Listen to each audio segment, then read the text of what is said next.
Va ora in onda Viaggiare sicuri e informati. Benvenuti a un nuovo appuntamento con Viaggiare sicuri informati. Questi i paesi che affronteremo nell'edizione di oggi, di mercoledì 6 aprile 2022.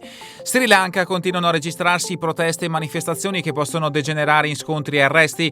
Il 2 aprile le autorità hanno dichiarato lo stato di emergenza e quindi oscurato i principali social media. Tali misure sono state successivamente revocate. Non si può escludere che nuove misure restrittive vengano adottate con scarso nessun preavviso in base al contesto locale. Sono possibili nuove manifestazioni di protesta che potrebbero dare luogo a incidenti e scontri.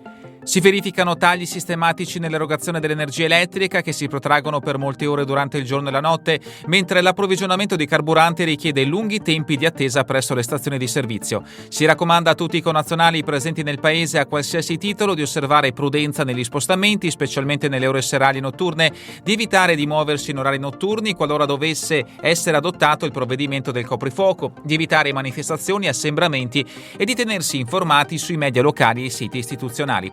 Per emergenze il numero dell'ambasciata è 077 7488 688, attivo 24 ore su 24.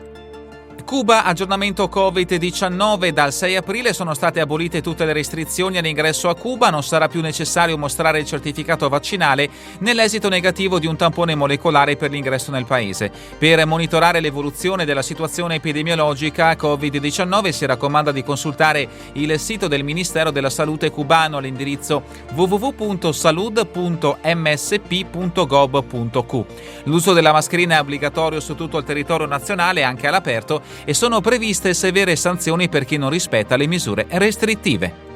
Sudan, la situazione politica e di sicurezza in Sudan è estremamente volatile. Dal colpo di stato militare del 25 ottobre 2021 si ripetono con cadenza regolare a Khartoum e nei principali centri del paese proteste e dimostrazioni represse con la forza dalle autorità. In caso di manifestazioni annunciate per determinate date si invita a restare a riparo in casa per tutta la giornata. In particolare una manifestazione di larghe proporzioni è attesa a partire dal pomeriggio di oggi, ovvero mercoledì 6 aprile. L'aeroporto risulta aperto, ma l'operatività dei voli è soggetta alle valutazioni delle singole compagnie aeree. Pertanto si invita a verificare con le compagnie aeree l'effettiva operatività dei voli, specie quelli internazionali.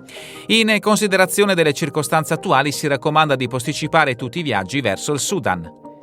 Perù, a seguito delle violente manifestazioni dal 4 al 5 aprile, si raccomanda ai connazionali di evitare ogni forma di assembramento, di seguire scrupolosamente le indicazioni dalle autorità locali, di mantenersi informati sui media e di osservare la massima prudenza.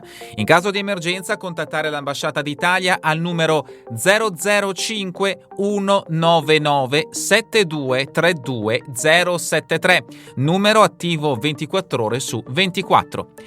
Con questo paese è davvero tutto per l'edizione di oggi di Viaggiare sicuri e informati. Vi ricordo che le notizie sono aggiornate alla data odierna, ovvero mercoledì 6 aprile 2022. A voi tutti un buon proseguimento di giornata in compagnia come sempre di Radio ABM, la web radio dell'Associazione Bellunesi nel Mondo. Avete ascoltato Viaggiare sicuri e informati.